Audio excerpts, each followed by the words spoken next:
వరంగల్ నగరంలో రోజు రోజుకు నేరాల సంఖ్య పెరిగిపోతోంది. గత కొన్ని రోజులుగా కనుమరుగైన గొలుసు దొంగలు తాజాగా ఇద్దరు మహిళల నుంచి బంగారు పుస్తకాలు అపహరించారు. వరంగల్ చౌరస్తా కొత్తవాడ మడేల్ అయ్యా ఆలయ సమీపంలో ద్విచక్ర వాహనంపై వచ్చి మహిళల మెడ నుంచి పుస్తకాలు అపహరించారు. 30 నిమిషాల వ్యవధిలో ఇద్దరు మహిళల మెడలో నుంచి బంగారు పుస్తకాలు అపహరణకు గురైనట్టుగా గుర్తించారు పోలీసులు. గొలుసు దొంగల కోసం ప్రత్యేక బృందం ఏర్పాటు చేసినట్టుగా వరంగల్ ఏసీపీ నందిరామ్ నాయక్ స్పష్టం చేశారు.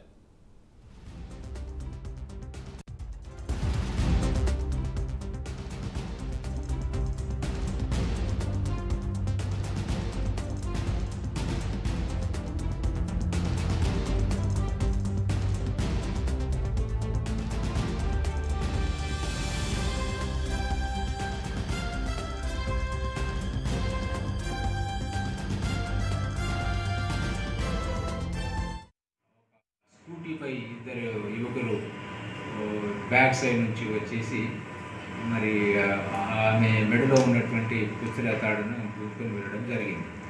సో వెంటనే మాకు సమాచారము డయల్ 100 ద్వారా రావడంతో స్పాట్కు మా టీమ్స్ అండ్ నేను కూడా వెళ్ళడం జరిగింది. అక్కడ అన్ని పరిసరాలను పరిశీలించినప్పుడు వాళ్ళు ఇంటి దగ్గర నుంచి బయలుదేరినప్పటి నుండి కూడా వాళ్ళను ఫాలో అవ్వకుంటూ వస్తున్నట్టుగా మనకు సీసీ కెమెరా ఫుటేజ్లలో చాలా స్పష్టంగా కనిపిస్తూ ఉన్నది. సో ఎక్కడైతే ఈ టెంపుల్ దగ్గర ఏంటంటే స్ట్రీట్ లైట్ లేకపోవడం, అక్కడ చీకటిగా ఉండడంతో ఈ దొంగలకు కొంత అనుకూలంగా ఉన్నటువంటి ప్లేస్ లెక్క ఉన్నది. సో దాన్ని అడ్వాంటేజ్గా తీసుకొని వాళ్ళు చైన్ స్నాచింగ్ చేసుకొని ఎస్కేప్ కావడం జరిగింది.